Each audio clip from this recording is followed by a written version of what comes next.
My name is Ian Anderson. I'm based in Australia. I spend quite a lot of time with the Australian Aid Program, but I also work with the World Bank in Washington and the Asian Development Bank in Manila. Why I like this project is I've always felt that the health sector has a very good scientific evidence base of improving lives of very poor people. The medical science on, for example, immunisations or skilled birth attendance or quitting tobacco is impeccable. And a lot of it's supported by the economics as well. So there's a good evidence base to say some of these interventions really are very, very good. So if the health sector does have this very good scientific evidence base and very good economics to show that it's cost effective and affordable, then why isn't it being shared and being used more often? And that's the part of the puzzle. And that's what leads to this particular study and the Gates Foundation funding it. So I just think it's kind of hit the nail on the head. It's the right issue to be looking at this time. The success story that I liked most deals with Cambodia. So of course Cambodia was and certainly is to an extent now a very, very poor country. Had terrible issues of conflict, violence, war. A lot of their leadership had been killed, etc., etc. So this is a very, very difficult country to sort of start to do some reform efforts.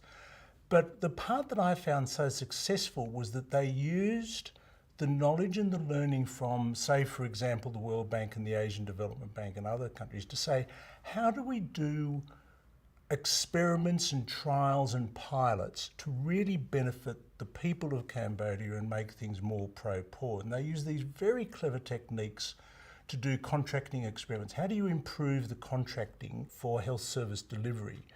They did a whole series of different approaches using different sort of payment methods, and it was very cleverly sort of designed and evaluated. The end result is they found out a way to deliver health services for very poor people that was both equitable and efficient. And those particular studies have now been reported and captured and inspired countries almost all over the world. The key issue, I think, for a lot of these things is the political economy issues. It's why is the demand not there? What is the political economy and incentives of decision makers in developing countries that actually either help them do the learning from other countries or stop them doing it?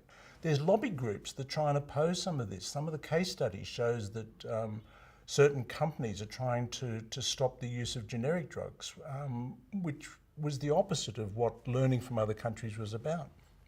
There's all sorts of sort of political economy constraints as to why these things don't happen. And some of them are technical. You know, we know that some countries just don't have good access to internet. Such a world of knowledge is available out there, but if you don't have electricity or if you don't have access to that, it's going to be pretty hard, isn't it?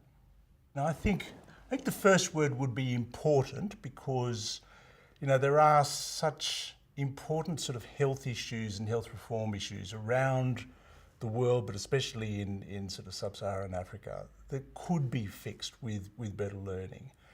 So I think important is the first word. I think necessary is the next word because those lessons are available. So the question is, why aren't they being shared more?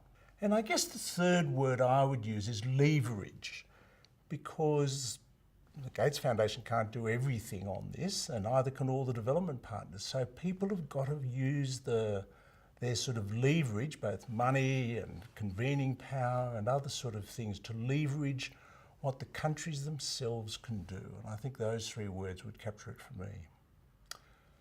Well, I think the nicest memory was I was in the Solomon Islands. Solomon Islands is quite a small country, in some ways quite poor.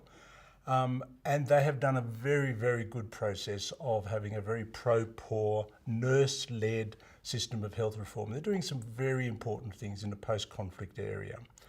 So I wanted to ask people, how do they go about the process of learning? And I said, could I interview the head of the research department and division of the Ministry of Health? I said, yes, of course. So I met her, and there is this wonderful, hard-working woman, and she does all of the research. I thought she'll have a lot to say about learning from other countries. So I said, how many people work in your division? And she looked at me and said, one, it's me. And so it was a wonderful moment to me because it made me realise just the difficulties and constraints that hard-working, well-intentioned people in countries that don't have many of the advantages of other developed countries really are working hard, one person.